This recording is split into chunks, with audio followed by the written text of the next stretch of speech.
بالله من الشيطان الرجيم بسم الله الرحمن الرحيم الحمد لله والشكر لله ولا إله إلا الله والله أكبر ولا حول ولا قوة إلا بالله العلي العظيم بسم الله الرحمن الرحيم Inch'Allah, qu'Allah Azza wa Jal accepte notre jeûne d'aujourd'hui et nos efforts et nos prières.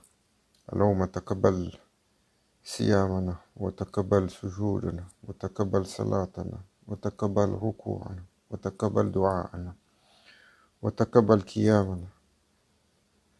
Qu'Allah Azza wa Jal, par la grâce bijahi Sayyidina Muhammad sallallahu alayhi wa sallam et l'honneur du prophète sallallahu alayhi wa sallam, accepte nos efforts dans ce temps béni. Inch'Allah, pour la 23e nuit sur la possibilité de Laylatul Qadr ce soir. Nous avançons sur les commentaires et la suite.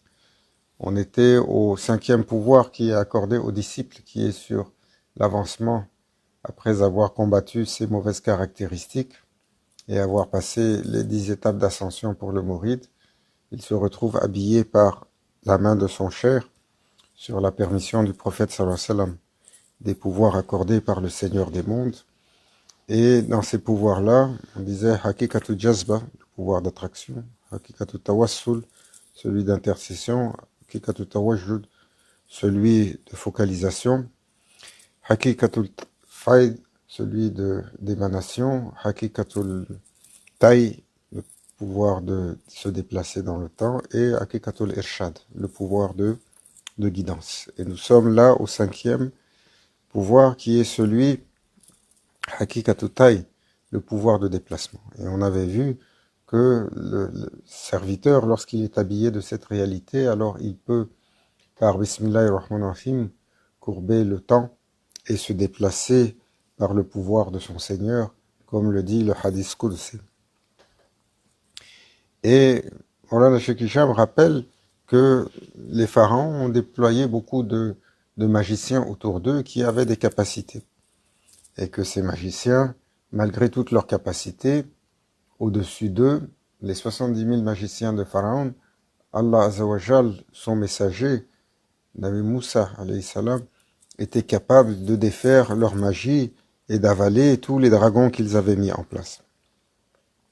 Et Sayyidina Moussa alayhi salam, alors, a démontré cette puissance sublime qu'est celle que reçoit le serviteur lorsqu'il est au service de son Seigneur et il est illuminé et ennobli du support et du pouvoir de son Seigneur. Et Maulana Cheikh rappelle que les scientifiques, alors, rappellent que la lumière est composée de cette lumière intrinsèque. Et il nous rappelle que les awliya sont habillés d'une lumière particulière, perçoivent cette lumière, et que chaque nuit, ces awliya, qui sont au nombre de 124 000, ont leur assemblée. Et dans cette assemblée, lorsque, dans le diwan des awliya, lorsque un alors quitte ce monde, un autre est éligible pour le remplacer, car ce conseil des assemblées est toujours constant et toujours continu.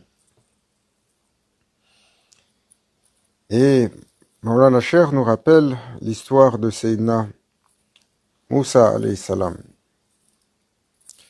qui, après avoir conversé avec son Seigneur dans la sourate Al-A'raf, ce n'était pas assez pour remplir son désir de se rapprocher de son Seigneur. Alors qu'est-ce qu'il a dit? Il dit, Seigneur, permets-moi de te voir. Et Allah dit, tu ne me verras pas, mais regarde le mont. S'il tient à sa place, alors tu me verras. Cheikh Muhyiddin Ibn Arabi, dans le tafsir de cette sourate, dans Futuhat al-Makiyya, rappelle que la montagne indique la réalité de l'ego, que nous portons tous en nous, et que tant et aussi longtemps que subsiste une trace, un atome d'imperfection dans l'ego, dans la présence d'Allah Azza wa Jal, il n'est pas accepté. Wahdahu la sharika lah. Il est Allah et n'accepte aucun partenaire. Et donc cette montagne est celle sur laquelle Allah va descendre son regard, et de ce regard-là, elle va complètement être anéantie. Et ce qui arriverait aux humains s'ils étaient dans l'état d'imperfection avant d'avoir éliminé leurs mauvaises manières, s'ils étaient présentés alors à leur Seigneur. Et c'est ce que Allah Azawajal raconte, mais lorsque son Seigneur se manifesta au mont, il le pulvérisa. Et Moussa alayhi salam s'effondra, alors foudroyé. Lorsqu'il fut remis, il dit, gloire à toi je me répands et je suis le premier des croyants. Il a reconnu qu'il est allé au-delà de sa limite. Et en expliquant ce verset, Ibn Abbas anhu rappelle que lorsqu'il se réveilla, Sayyidina Moussa alayhi salam trouva que la montagne avait disparu et elle avait été remplacée par une autre montagne. Une montagne énorme et puissante et lumineuse qui remplaçait les 124 000 prophètes, qui sont les seuls éligibles, illuminés et accomplis. Et Maulana Cheikh rappelle que Sayyidina Mohammed Afdalou Salatu Wassalam également a fait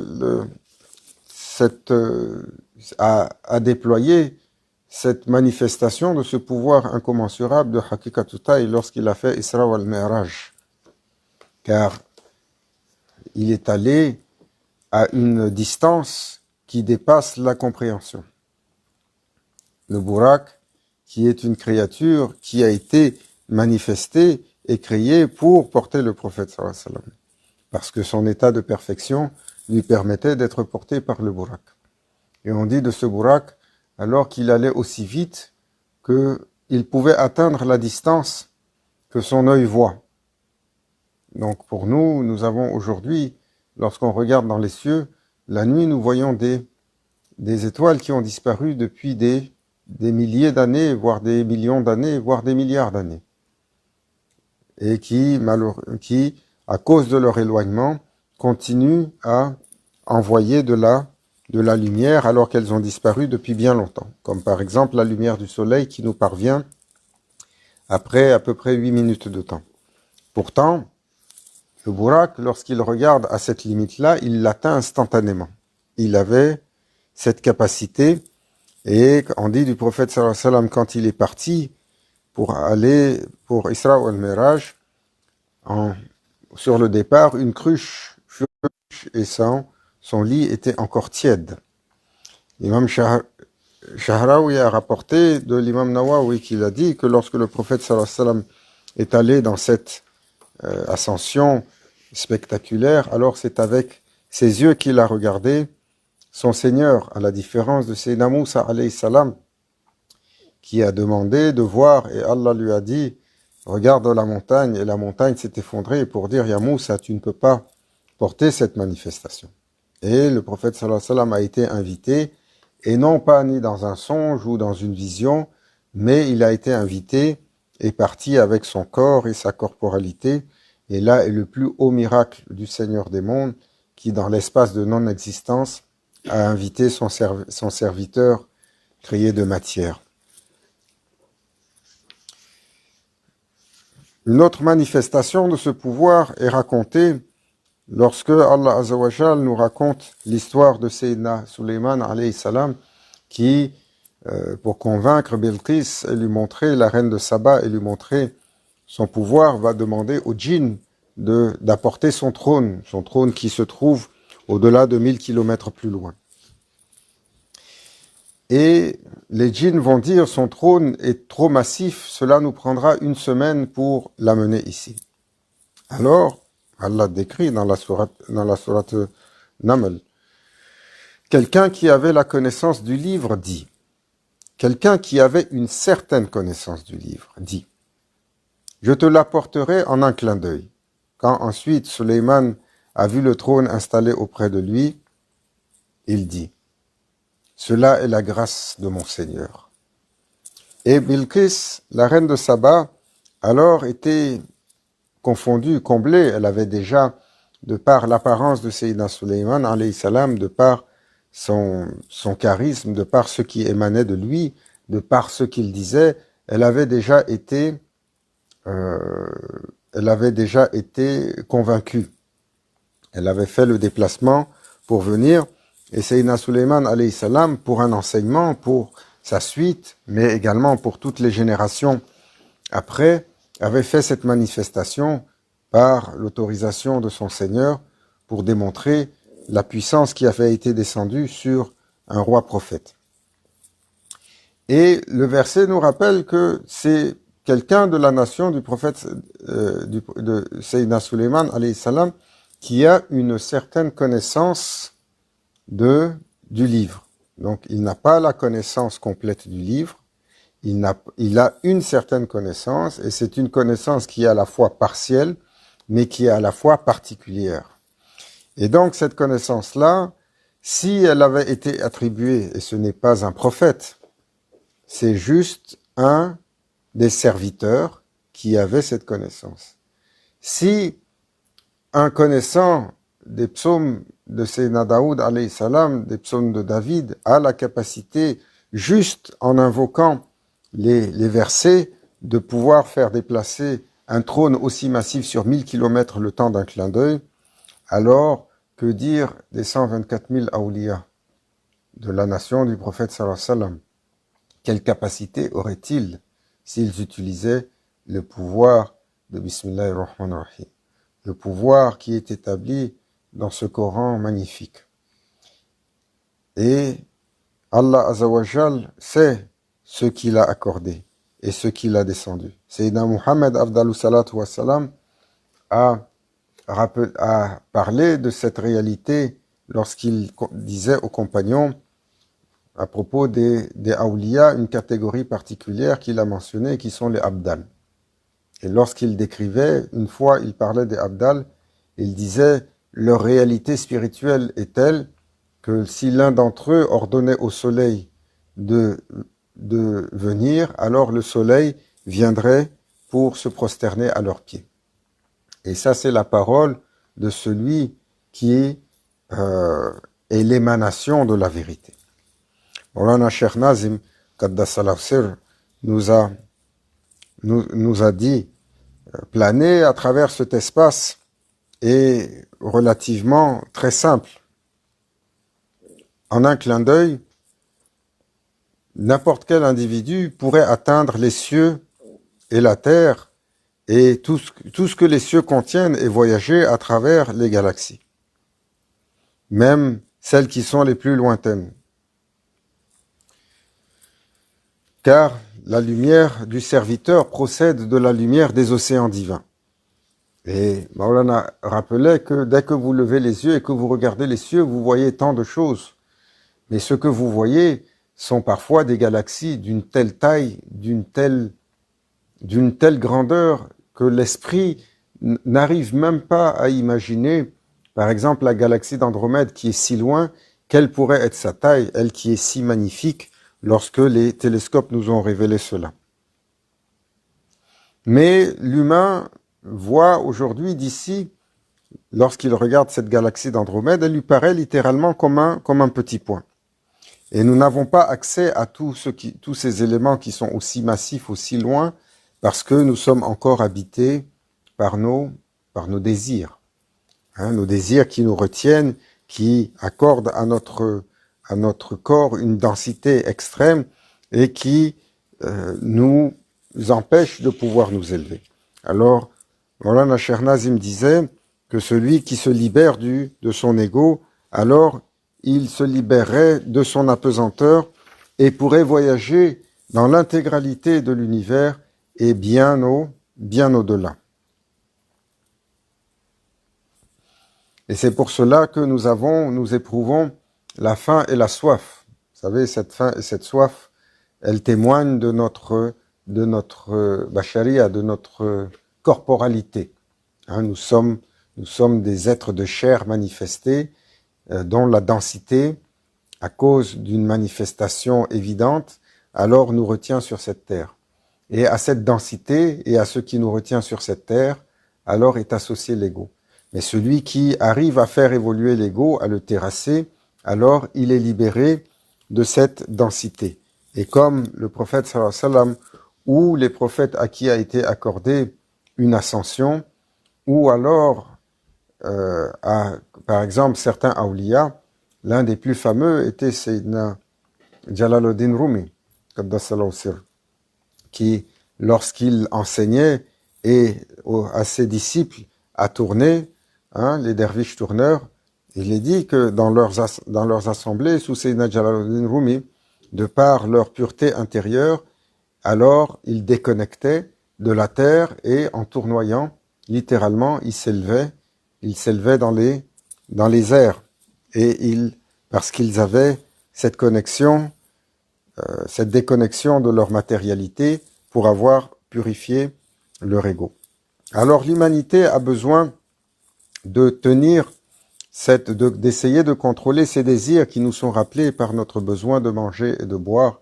Et il est très connu que les awliya, nombre d'entre eux, alors quand ils arrivent dans un certain état, ils n'ont plus cette nécessité, ils sont capables de pouvoir se passer de manger et de boire pendant de très longues périodes, comme ça a été le cas pour Maulana Cheikh Abdallah Dagestani, Qaddasallahu sirr. L'une des rares fois où un cheikh rentre en séclusion avec son disciple. Maulana Cheikh Abdallah Dagestani, grand cheikh, est rentré en séclusion 1 année de temps, et à ses côtés dans une pièce à côté, était Maulana Cheikh Nazim. Ils étaient tous les deux en séclusion. Et Maulana Cheikh Nazim a décrit pendant cette séclusion où lui sortait, il recevait le pain, il recevait la soupe, il recevait les olives, et il buvait régulièrement, et il sortait pour les ablutions, pour la nécessité d'aller faire le roussoul, les grandes ablutions, pour aller faire les prières et la prière de Jumu'ah, et tout en gardant le regard fermé à toute autre chose. Il a dit, pendant 1 année que j'ai été en séclusion avec Grand Cheikh, je ne l'ai jamais vu prendre une bouchée. Nous lui apportions un verre d'eau aux 2 jours. Aux 2 jours, il demandait un verre d'eau, et on est resté 1 année en séclusion comme cela.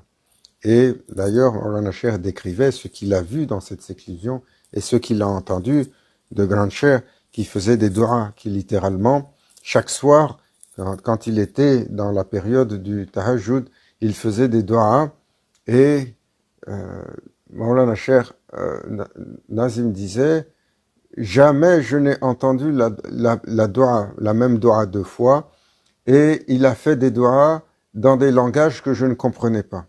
Jusqu'à un jour, alors que j'étais dans cet état particulier, Allah Azzawajal dévoila mon regard, et je vis son trône alors que Grand Cheikh faisait le du'a. Et chaque phrase qu'il lançait, le trône tremblait de tous ses piliers, de par la majesté et la lumière de son invocation.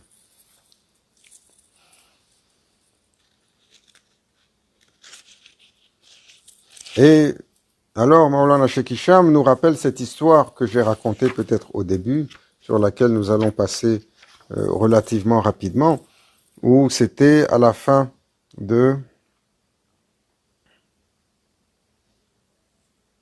avant d'y arriver, alors,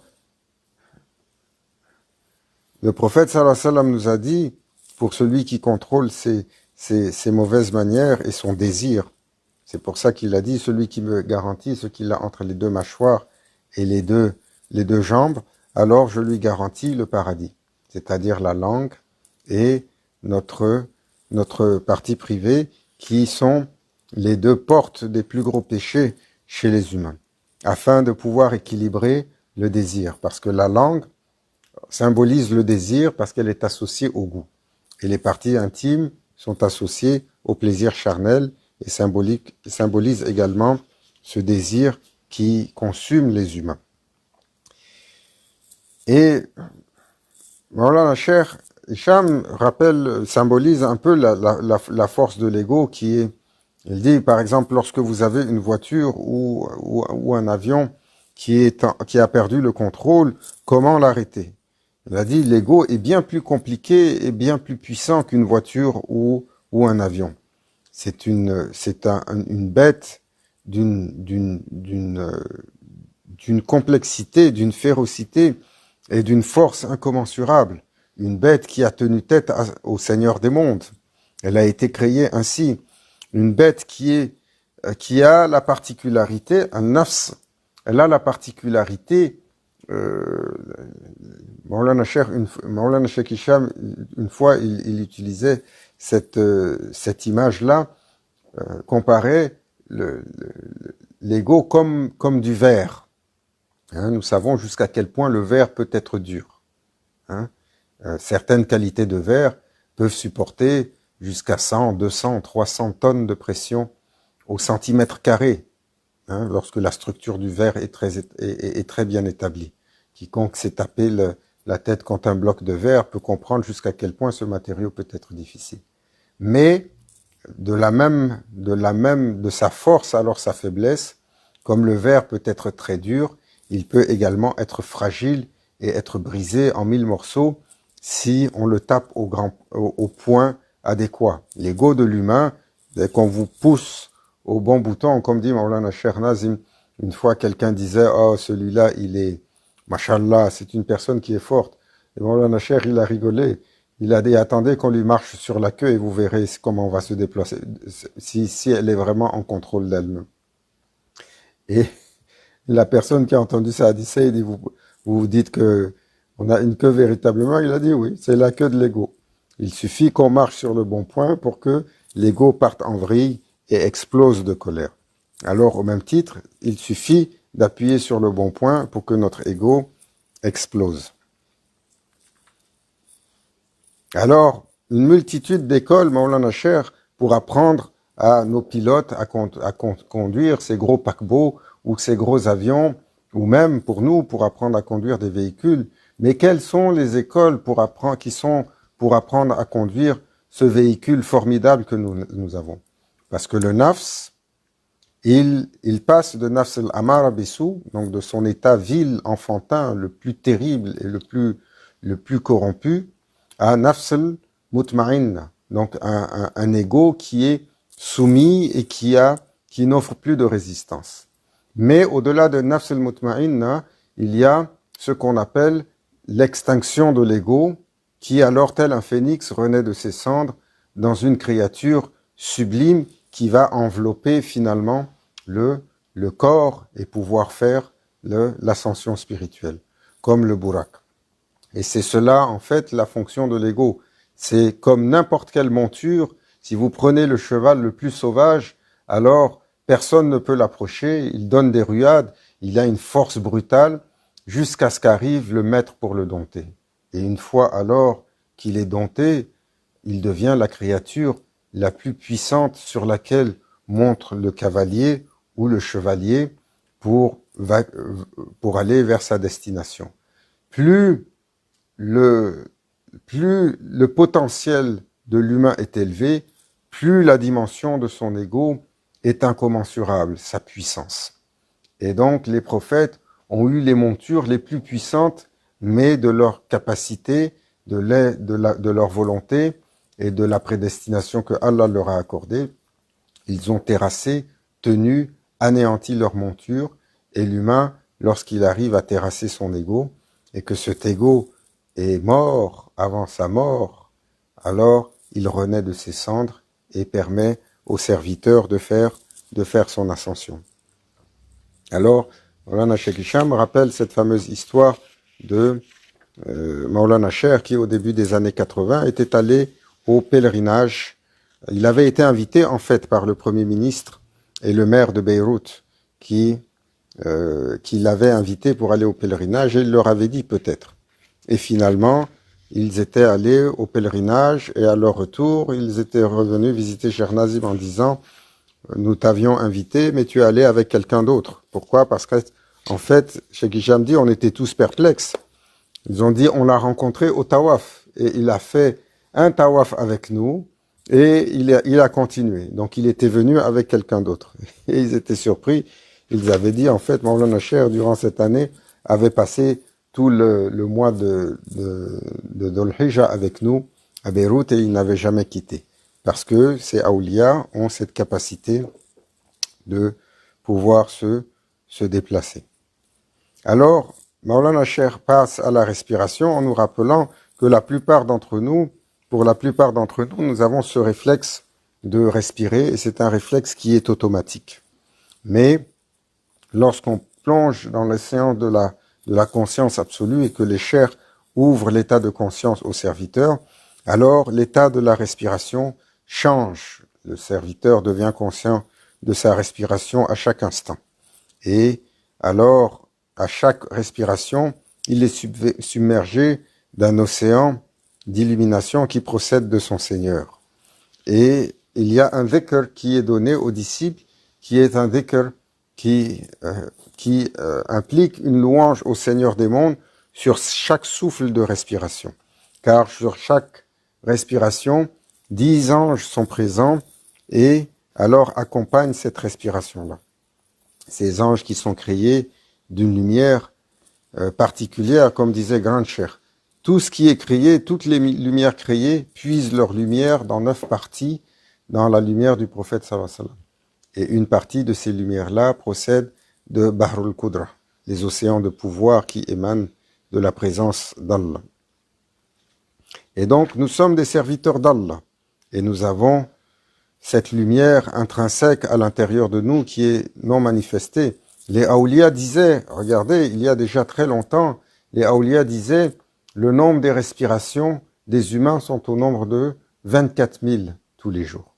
Et aujourd'hui, le calcul des scientifiques est à peu près de 23 000 et quelques.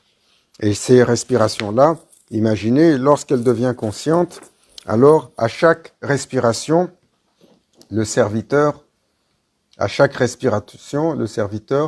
donne une louange à son Seigneur.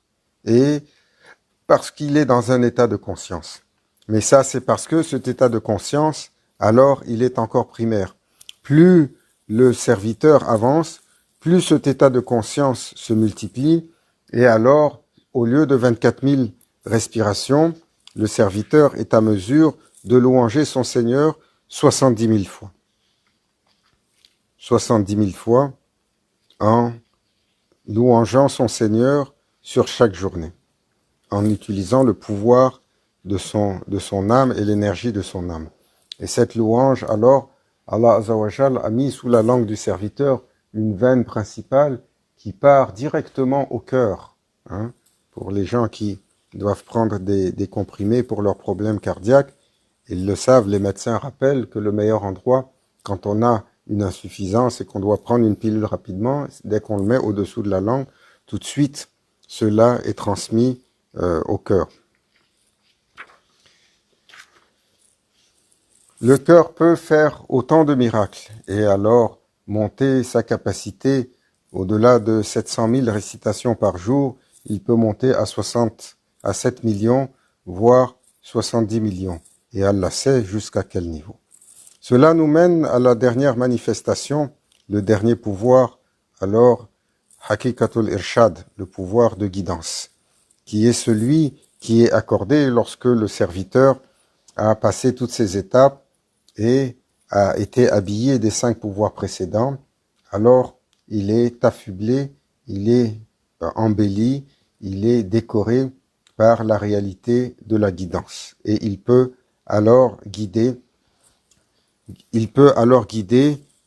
les gens, quels qu'ils soient, de quelque nation qu'ils soient, de quelque état spirituel qu'ils soient, de quelque archétype humain qu'ils soient. Parce que les archétypes humains sont au nombre de 124 000. Les archétypes, les différentes lumières de la manifestation qui arrivent sur la lumière caractérielle des humains. Au nombre des prophètes, ces archétypes sont à ce nombre-là. Et par la suite, leurs familles se réduisent au même cycle que l'organisation du Diwan, comme on a dit. De 124 000, l'archétype est réduit à 7007 différents types d'archétypes qui sont plus concentrés. Par la suite, du nombre des messagers, 313. Par la suite, du nombre des Abdal, 40. Par la suite, du nombre des Akhtab, 5. Ou l'Azam, comme les 5 grands prophètes, ou le prophète sallallahu alayhi wa sallam et ses 4 compagnons, ils étaient 5. Et sur ces 5, le Raous, le pôle suprême, qui est Sultan al-Anbiya pour le prophète sallallahu alayhi wa sallam, qui est la couronne de tous les prophètes, et qui, sur l'assemblée des Awliya, est Sultanul Awliya. Qaddasallahu sirr. Et donc, ces pouvoirs de guidance étant accordés,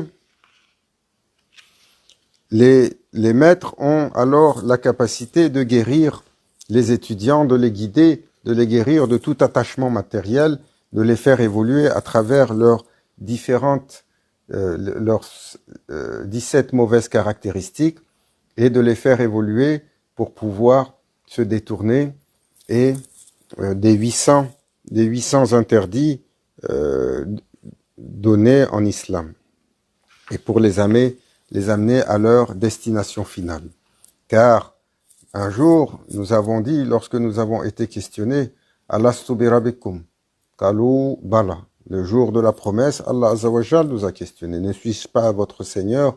Et nous avons accepté, mais nous ne nous rappelons pas de cette promesse. Alors la fonction de ces murshid, de ces guides, c'est de nous mener à bon port, de nous mener à destination, de nous rappeler notre promesse, pour que, alors, nous commencions le chemin de la quête, le chemin de la purification du caractère, le chemin de l'évolution de l'état d'humanoïde à l'état de insan, l'état d'humain, insan, et un insan qui est magnifié à l'état de ihsan, à l'état de perfection.